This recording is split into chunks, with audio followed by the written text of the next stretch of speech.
તો મિત્રો, આજે હું તમને કોઈ સામાન્ય પ્રવાસી સ્થળે નહીં લઈ જઈ રહ્યો.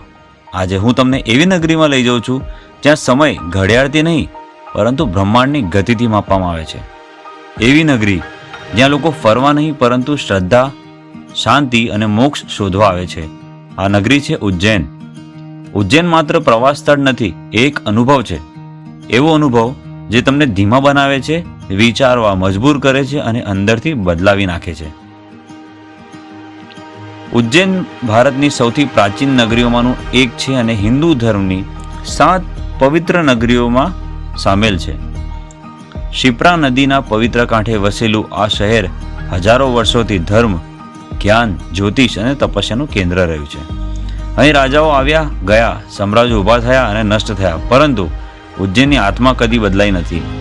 ઉજ્જૈન તમને ચકિત નથી કરતું, ઉજ્જૈન તમને શાંત કરે છે. પ્રાચીન ઉજ્જૈન, અવંતિકા મહાજનપદ. પ્રાચીન ભારતના ઇતિહાસમાં 16 મહાજન રાજ્યો હતા, જેને મહાજનપદ કહેવામાં આવે છે. આમાંથી એક શક્તિશાળી રાજ્ય હતું અવંતી, જેની રાજધાની હતી અવંતિકા, આજનું ઉજ્જૈન. અવંતિકા માત્ર રાજકીય કેન્દ્ર નહોતું, પરંતુ શિક્ષણ, વેપાર અને ખગોળ વિજ્ઞાનનું વૈશ્વિક કેન્દ્ર હતું. અહીં દેશ વિદેશમાંથી વિદ્યાર્થીઓ, સાધુઓ અને વેપારીઓ આવતા. મહાન કવિ કાલિદાસ અને પ્રસિદ્ધ ખગોળ વિજ્ઞાની વરાહમિહિર આ ધરતીથી જોડાયેલા છે. ઉજ્જૈન એ નગરી હતી જ્યાં જ્ઞાન અને આધ્યાત્મ એક સાથે ચાલતા. ઉજ્જૈન કાલ નગરી. ઘણા લોકોને ખબર નથી કે એક સમય હતો જ્યારે ભારતનો પ્રાઇમ મેરિડિયન ઉજ્જૈનમાંથી પસાર થતો હતો. પ્રાચીન ભારતમાં સમયની ગણતરી ઉજ્જૈનના આધારે થતી. એથી જ ઉજ્જૈનને કહેવામાં આવે છે કાલનગરી.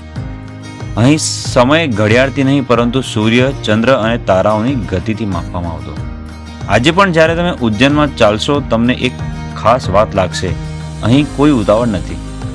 ઉજ્જૈન તમને શીખવે છે કે સમયને દોડાવવો નહીં, સમયને સમજવો. મહાકાલેશ્વર જ્યોતિર્લિંગ. ઉજ્જૈનની આત્મા વસે છે મહાકાલેશ્વર જ્યોતિર્લિંગમાં. મહાકાલ, સમયના પણ મહાન સ્વામી. આ ભારતમાં 12 જ્યોતિર્લિંગોમાંનું એકમાત્ર જ્યોતિર્લિંગ જે દક્ષિણમુખી છે. અહીં ભગવાન શિવને મૃત્યુના દેવ નહીં પરંતુ સમયના નિયંત્રક તરીકે પૂજવામાં આવે છે. ભસ્મ આરતી મહાકાલેશ્વરની સૌથી વિશેષ આરતી છે, જે પ્રભાતે